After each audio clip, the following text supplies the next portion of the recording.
Hi, my name is Ann Werda. I'm the founder of Kids at the Core, and today we're going to be talking about approaches to growth goals. In the goal writing stages of the growth goal, the teacher or teacher team will be determining what the appropriate way is to measure and monitor learning, as well as what an appropriate target of student learning and growth might be. There are a lot of different approaches, and I'm going to examine a few of them today with you. The first one is what we call the school-wide goal. This is when you've set one goal for all students. It's also known as the all-in goal. The advantages to this goal is that all students are put into one particular group, and there's a lot of shared responsibility amongst the teachers because all teachers are working together towards a single goal. It's often advantageous because it's less work for administrators and teachers because everyone has one single goal, so the entire meeting processes are streamlined as everyone is sharing the same goal.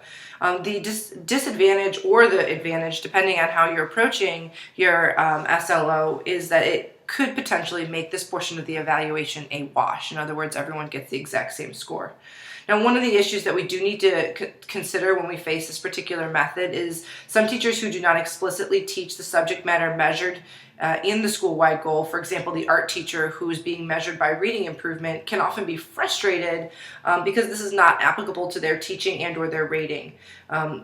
It's also important to realize that there can be less buy-in from staff because the goals are not typically owned by teachers because they're typically written by a group or an outside entity and then enforced for all. So the teachers don't have that same buy-in to the whole thing.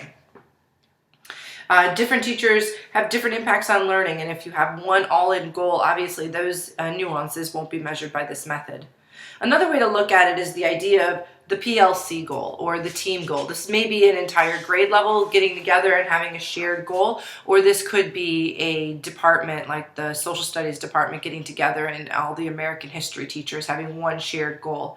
The entire team writes one single goal for that shared curriculum and that type 2 common assessment set, or it could be a type 1 common assessment.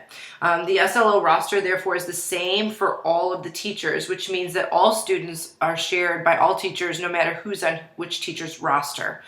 Pros for this is it provides really great data analysis by the team. It gets the whole team talking about specific data. It means that we're looking at historical data of all students enrolled in that grade level or that course.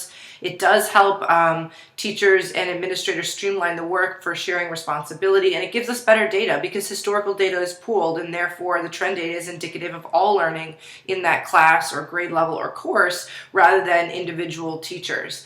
The cons to it is it can lead to some level of animosity because if you have one great teacher on the PLC and one, let's call her a lackluster or him a lackluster teacher who's not as exceptional, the fantastic teacher may feel that they're being pulled back or held back by the teacher that's not as good of a teacher.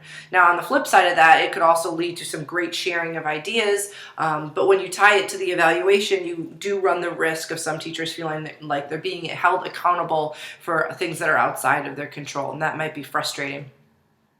Another take on it, or a third choice, is the idea of the department or grade level goal with individual teacher rosters. So this is very similar to the group PLC goal in that the data analysis is done as a team. There is historical growth being pooled from multiple different teachers. It's a collective analysis process, but then when it comes down to the roster itself, the roster belongs to the individual teacher. So for example, the chemistry department gets together, they look at how students are typically doing in a particular course, and each individual teacher would use the group goal applied to their own students. So this creates the common expectation. So this is how kids typically do in chemistry, for example, but we're going to look at how those kids have done on my roster separately than how they did on another colleague of my roster. This method highlights teachers with higher percentage of students that are making departmentally shared targets. And so this may be an approach that you guys think is the most appropriate. The final one that I'd like to talk about is the idea of the individual teacher goals.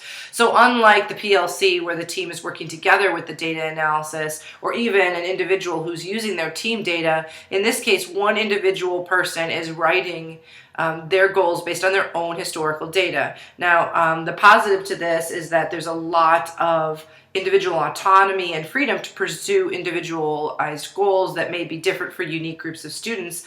Some cases there's even more buy-in from staff because they feel like they're owning these individualized goals more. However, there's far less PLC work in this case, and quite frankly, teachers can perpetuate their own awesomeness as well as perpetuate their own mediocrity. Here's an example. If you have that lackluster teacher again and they're looking at their own historical data, their students historically grow on a rubric, let's say 2 to 3 points of this rubric, whereas another colleague teaching the same course with the same curriculum may find that students in their historical data show growth of 4 to 5 points. Now, if we were to let each teacher write an individualized goal, those two teachers may come up with two very different goals, which are defendable based on their own historical data. However, you may want to say, what if we put that together and looked at grade level appropriate growth, realizing that one teacher may be making more than grade level growth, one teacher may be making less, and reality may lie somewhere in between. And so this provides an opportunity for us to see how individual teachers are doing, but realizing that using only your own historical data can be a problem.